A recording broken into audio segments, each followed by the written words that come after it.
you can be happy with yourself, but I think a lot of people, even if they are happy with themselves, if they had the opportunity to like look like that beauty standard, they would still take it, if that makes sense. And like Yeah, that I think is completely.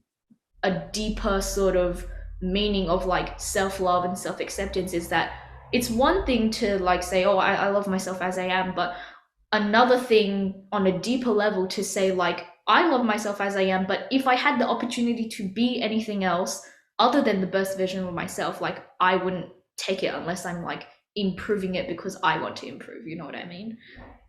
Mhm.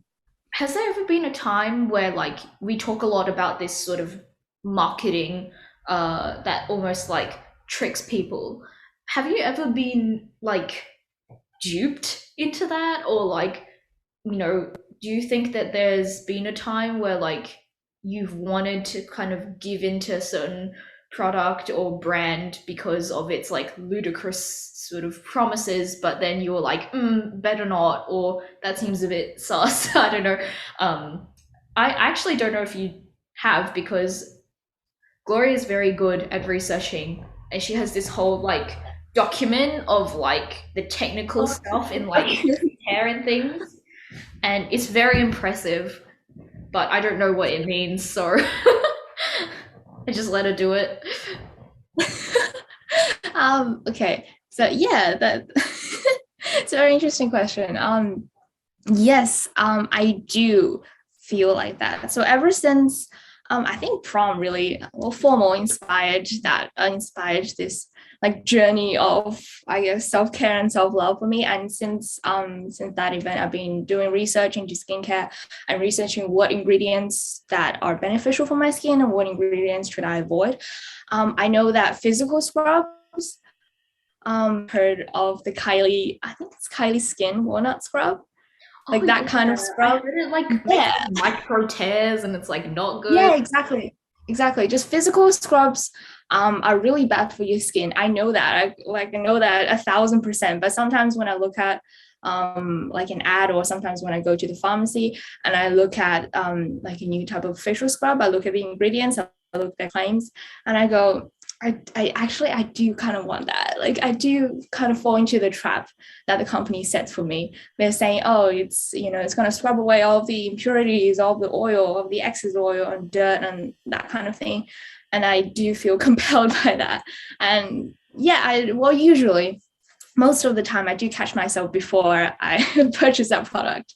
Good on you. But sometimes, thank you. But unfortunately, with most people, and especially most teens, where people are not really informed of harms and of the are not really informed of the harms that some ingredients can have, they do fall into the trap. And if they don't do any sort of research beforehand, they might end up buying a product that will ruin their skin and do more harm than good. If they're really good with marketing, like their product will still sell. And like you can do whatever sort of research, but sometimes like, persuasion's pretty good. And relating back to what you said earlier about like environmental claims, when people companies claim to be cruelty free, but the term cruelty free itself has very vague Mm. definition, has a very vague definition. They could say that they're cruelty free and they don't test products on animals, but their ingredients, like they might test the ingredients that they use in the products on animals, or they could hire like a third party to do that. And yeah, that's another example, that another typical example of how companies trick customers, and they just play around with words and try to get people to buy their products, even though that's it's not what they claim. There's the whole controversy with paraffins and parabens. Oh yeah, yeah. Yeah, I those don't know too much, but preservatives. I've heard it. Yeah, and they're actually not bad for the skin, but another yeah, that's another example of companies using like false information to try and lure customers, and they're trying to use their customers' lack of knowledge of a certain thing to sell the products. And sorry, I keep on going about ingredients, but there's another thing with chemical sunscreens and the use of oxybenzone, which is like a chemical that companies have said to be damaging to coral reefs. But research has shown that it doesn't really have as much of an impact. But when companies claim that, they say, "Oh yeah, our sunscreen is coral reef safe, it's environment safe." Like it's environmentally friendly, then customers think, oh yeah, I'm being so environment conscious by purchasing this product. Yeah, these type of marketing strategy, it doesn't sit well with me. To what extent do you think beauty is pain? Because that's a pretty common phrase here. Like, I've heard it, I've said it, people have said it to me, beauty is pain. Like, and it can refer to, yeah, I probably said it to you by accident. Um, like, Ironically, yeah, um, on a multitude of occasions, like, oh, when I got my ears pierced, people told me it's gonna hurt, but beauty is pain. Like, if you get like, your eyebrows waxed or threaded or anything like that, oh, beauty is pain. Like those sort of skincare treatments that involve like chemicals, it's like stings and tingles, or like if you have needling done for acne scars or anything like that, oh, beauty is pain. Like, but beauty is meant to make, like, being beautiful was meant to make you feel good and like comfortable. So like, what do you think of that statement being so like widely spread and used as a justification for a lot of these processes which we think makes us more attractive, like piercings, hair removal, treatment, etc.? I think the statement is misogynistic at its root. It's a statement that is, I guess, mostly used by men and sometimes by women to justify, like, if for example, if I say, oh, I'm going on a date, I'm gonna wax my legs, and then I say I don't really want to, but it hurts a lot, and a friend says to me, well, beauty's pain, you gotta do what you gotta do to make yourself look perfect in front of your boyfriend. And yeah, it's a justification that is sexist in its roots. But I think, well, in some, I guess in some aspects it can be true, like for example in like piercings, but with hair removal or any sort of like laser treatment on your face, or like needle I'm not really sure what those procedures called, but like needling and puncturing, that kind of thing, that um well, to me, I feel like those treatments are not really necessary. Well, no, that sounds a bit no. Okay, yeah, No, that I sounds a get bit, what you mean. I get what you yeah, mean. yeah. Yeah. Like, especially with hair removal. Hair is a natural part of the body, and Yes. unfortunately, yeah, Sorry. unfortunately, women and of course men as well. Well, basically everyone feels pressured into waxing all their legs and trying to get rid of as much hair as possible to look perfect and have like smooth legs.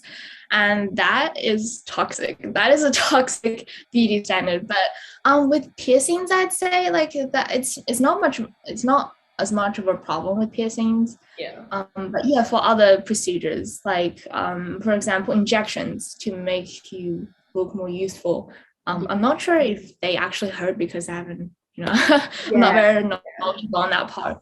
But Definitely it doesn't. would, But yeah, I don't know. yeah, and also plastic surgery. Of Hmm. course, going Surgery. through that's going to be a lot of pain. But I guess it really depends on the intention. If you feel like you're doing this for yourself, you're doing this to um yeah, there isn't like a very distinct line between Yeah. doing things so that you could feel good about yourself, so that you could achieve Yeah. self-love, and doing things just so that you could please other people. There isn't a Yeah. very Yeah.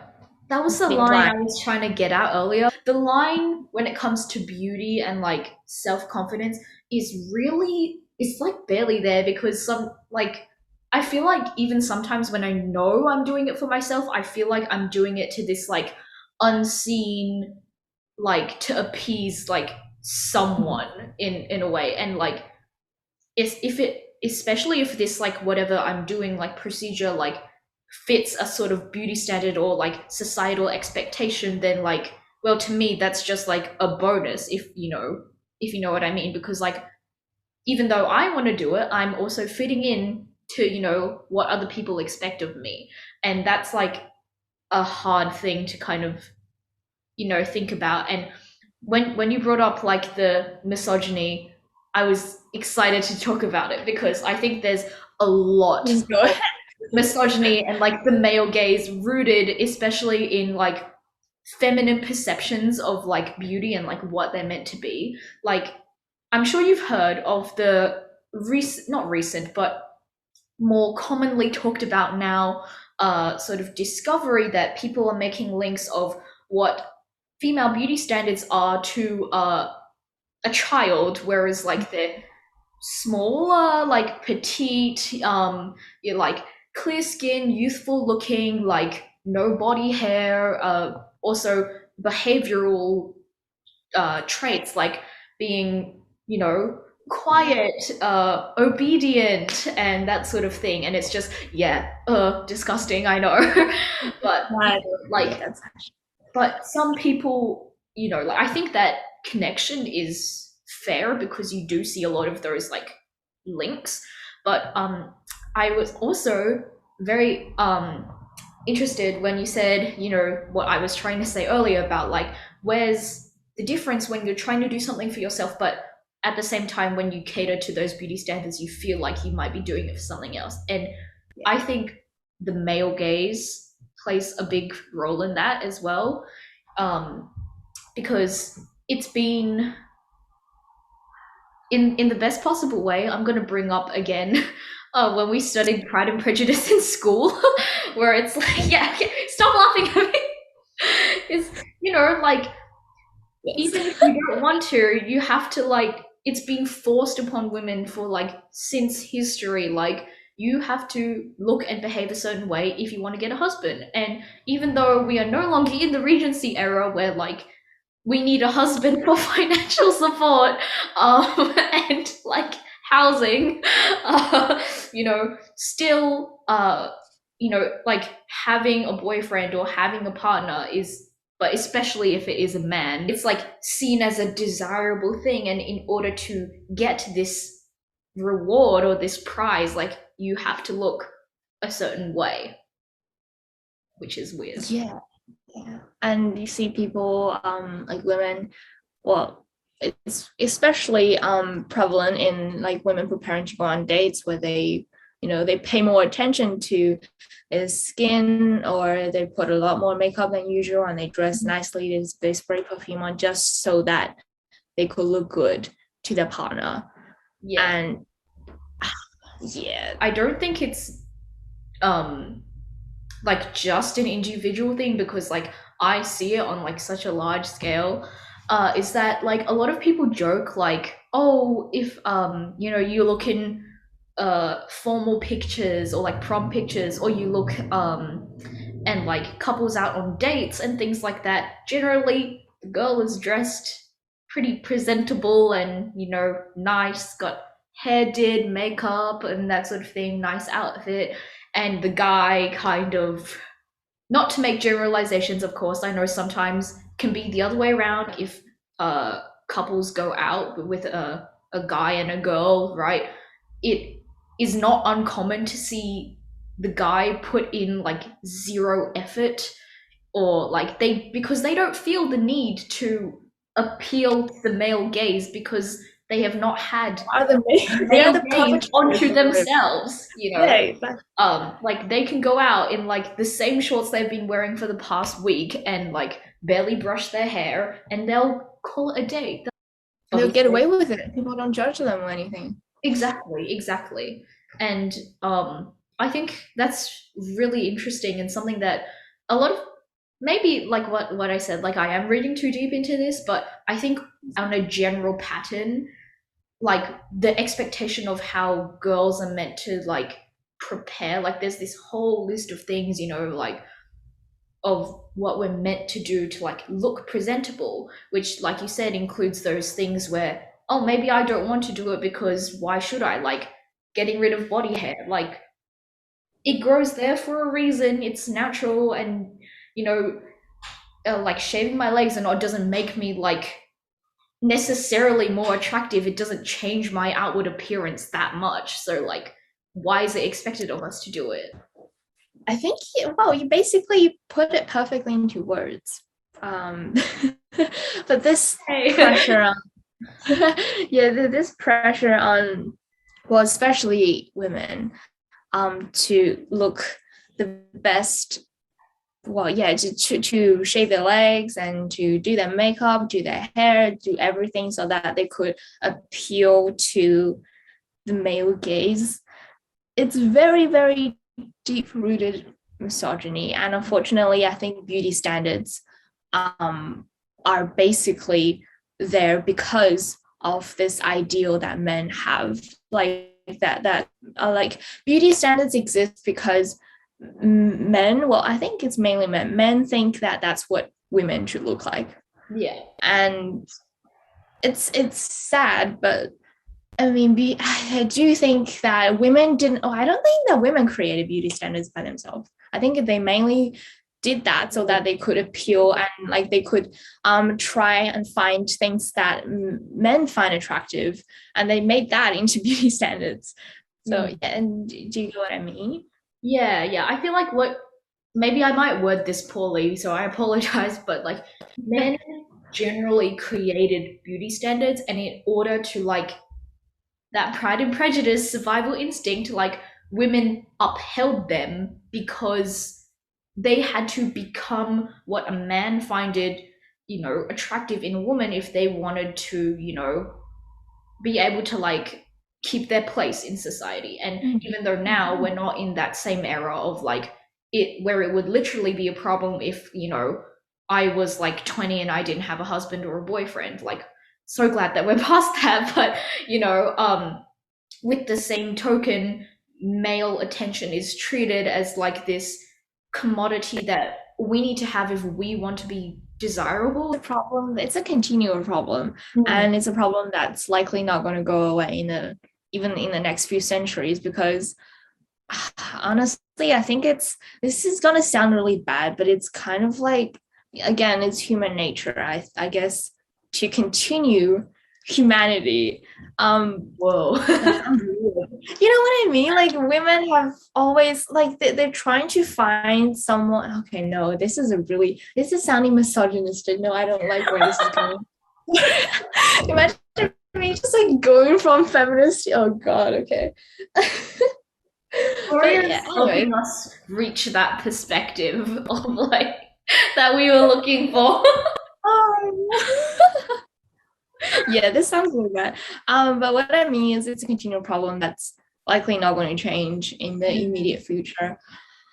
Um, yeah, and it's just tough. I think being a woman is arguably more. No, actually, no. Okay, I'm just gonna say a Yeah. definitive statement. Being a woman is tougher than being a guy. We have to go through periods and pregnancy, experience pregnancy, and on top of all those biological burdens, we need to go through like I'm not saying that we need to, but we're being pressured into experiencing all those beauty standards and basically yeah we have to experience being Yeah. pressured Idol pressure. by men.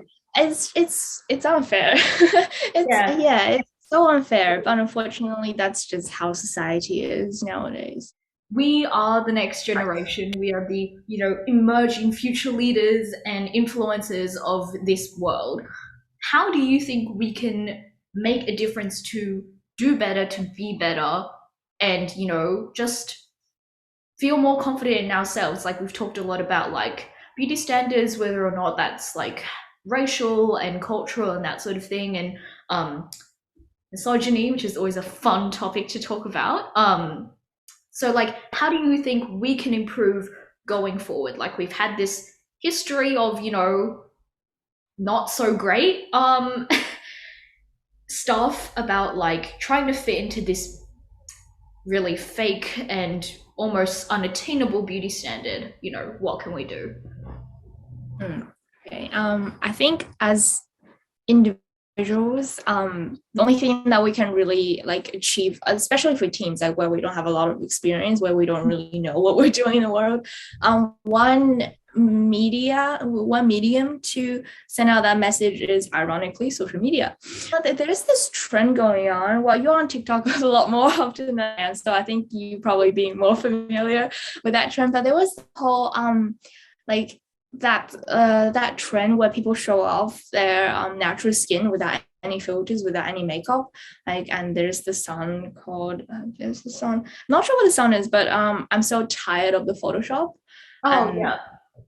yeah, you've seen that. So yeah, I think trends like that, it's so great that people are actually doing that, and people are willing to show off their interactions to the world and to encourage the sense that it's okay to be yourself, being natural. It's okay for your skin to have texture. It's okay for you to go through acne and have all those skin problems because you are young. Okay, hormonal imbalances are Exactly. the root causes for that, and no one should feel ashamed of themselves just because they have these natural problems that everyone has. And it's honestly funny how we like desperately try to cover everything that we have, even though we know that the other person and like the entire world where we're trying to present this version of ourselves to, they also struggle with the same problem. It's kind of funny, like we're all wearing masks, even though Exactly. that's a bit dark. We're all wearing these facades, even though we all know clearly that we struggle with with the same problems.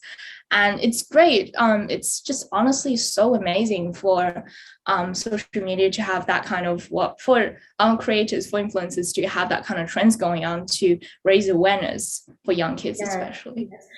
I saw that trend going around and it was really refreshing to see people like Mm. just without like the sucking in and like the filters and the angles and things like that.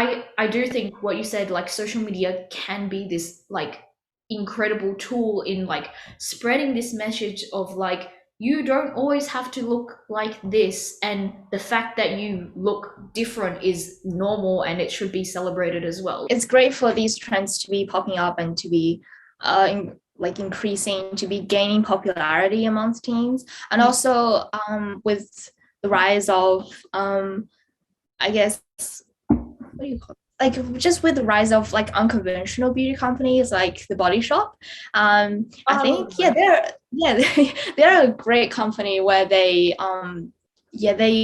perpetuate it's perpetuate the word. Well, yeah, they perpetuate this message that you should just love yourself, and it's basically their like slogan, just to love yourself and do all these things to make yourself look good, not to make others like you more. And Mm. so I think in the future I'm hoping to see more companies like the Body Shop where they send out this positive message. And I do think that there will be more companies like them. Yeah, yeah. And I'm really hoping that that is the new future of like beauty and skincare and even fashion as well, of like just general more like body positivity and like acceptance, is that because we have seen like these like horrible effects of like not even bullying but just kind of like forced confirmation to like body standards. Is like a lot of young people now are aware of that, and when we grow up and even like before that, like a lot of young people have small businesses or like they have platforms and they talk about these things and they normalize it. It makes a lot more people aware, and I think that like with the spread of social media being making information like this much more accessible, like it's starting to educate more people about this issue. Like yeah, it exists, but that doesn't mean that you have to be this certain way. You should just be the way you are. you know Yeah, social media is an incredible tool when it is used for good purposes. Definitely. And whilst I don't necessarily agree with cancel culture. It has helped, I guess, with like bashing against, I guess, haters and misogynistic people and people who are trying to further cement the any toxic beauty standards. So yeah, social media is good for one thing, I guess. Yeah. Well, I'm glad that we got to end on a positive note Yeah, this time because last time was a definitely little more bit positive. bad. But Yeah. yeah, thanks so much for joining me today, Gloria. It was a pleasure to have you, truly. And I think talks Like, like these are really going to start like helping people, realize like the importance of educating yourself about this issue. And I'm glad that you were the one who was able to do it with me. So, thank you for coming on. inviting. And Really like, enjoy listening to your thoughts. yes, I'm glad. Um, you can find more about Gloria at the bottom of our description page on this post, and I'm sure you'll be seeing her around a lot more. And we have some more videos planned, so I'm looking forward to those, and I hope that you'll join us for those as well. But yeah, thanks, Gloria, and I will see you again next time. Bye.